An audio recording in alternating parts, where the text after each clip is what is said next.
Hey everyone, welcome to my channel, The Book Breakdown, where stories get simplified and big ideas come to life. If you love books but don't have time to read them all, you're in the right place. Last episode, we kicked off our deep dive into the twisted universe of You, the show that made you double-check if your curtains were closed, and the book series that says, "Oh, honey, you have no idea." Today we're cracking open the book that started it all, You by Caroline Kepnes. Spoiler warning, we're going full psychoanalysis mode. So if you haven't read it yet, grab your baseball cap and blend in, or just pause and come back later. All right, here's the short version. Joe Goldberg works at a bookstore in New York. One day, Guinevere Beck, walks in. She's charming, a little messy, a little too online. And Joe, he immediately decides she's the one. So what does a normal person do when they like someone? Maybe ask them out? Nope.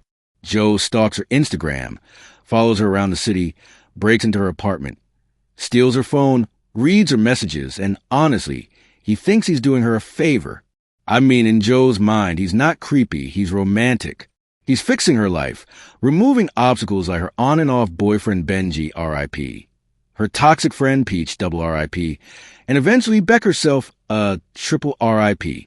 By the end of the book, Joe is single again, but it's not his fault. It never is. At least, that's what he tells himself. And us, let's talk about Joe's head. It's a terrifying place to be. The entire book is written from his perspective. First person. Present tense. It's like being locked in the passenger seat of a car, driven by a guy who just smiled when he hit a squirrel. Joe's voice is seductive and smart. He reads Dostoevsky and has opinions about social media. He critiques everyone else's narcissism while stalking people through their open Wi-Fi networks. The hypocrisy is Olympic level.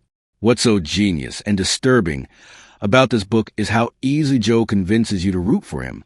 For a while, you think, Benji is awful, maybe Joe's doing society a favor. But that's how the manipulation works. You're inside his head. You start to feel like he's the only one who really sees people.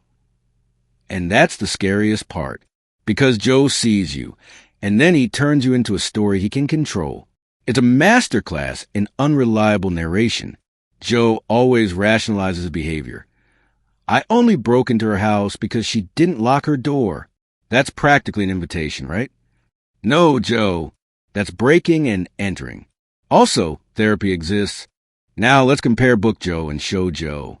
Netflix Joe, played by the ridiculously charming Penn Badgley, gives off hot, haunted English professor energy. He's evil, yes, but also kind of polite.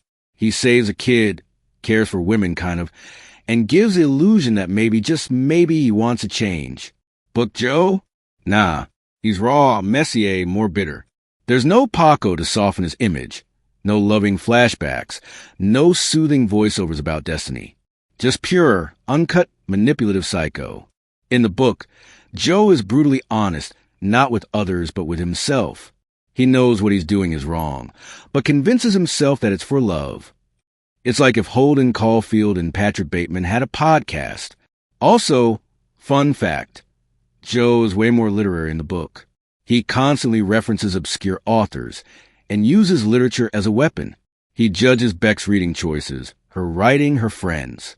He's basically a gatekeeping English major who also kills people.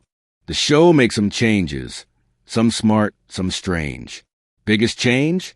Paco, the neighbor kid Joe protects in season 1, does not exist in the book. That whole subplot? Gone.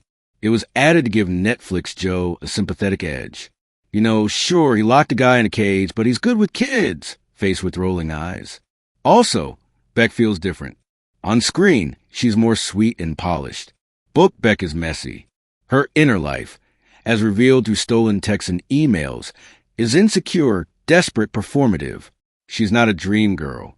She's a flawed, believable woman who doesn't see the walking red flag right in front of her. And Peach? Still Peach. Still manipulative. Still ends up dead. Some things don't change. So here's the thing about You, the book. It's uncomfortably good. Caroline Kepnes forces you to look inside the mind of someone you would cross the street to avoid, and somehow she makes you stay there. It's dark, clever, deeply psychological, and honestly, way more disturbing than the show. Because TV can pull away when things get too real. But in the book, you're stuck inside Joe's head with no escape. And the worst part? Sometimes you agree with him. Then you hate yourself for it. But that's the point. You isn't about Joe being a villain. It's about the lies we tell ourselves to justify bad behavior, whether we're stalking someone or just romanticizing toxic relationships. So, final verdict? Book Joe is smarter, scarier, and way more honest than Show Joe. And trust me, that honesty will only get darker in the sequels. Next time, we follow Joe to Los Angeles, where he reinvents himself, meets Love Quinn, and tries to blend in with a land of avocado toast and fake enlightenment. Spoiler alert, he doesn't do great. Don't forget to like, comment, and subscribe so you don't miss the Hidden Bodies breakdown. And tell me in the comments, who creep you out more, Book Joe or Show Joe? Until next time, stay curious, and maybe keep your phone password protected.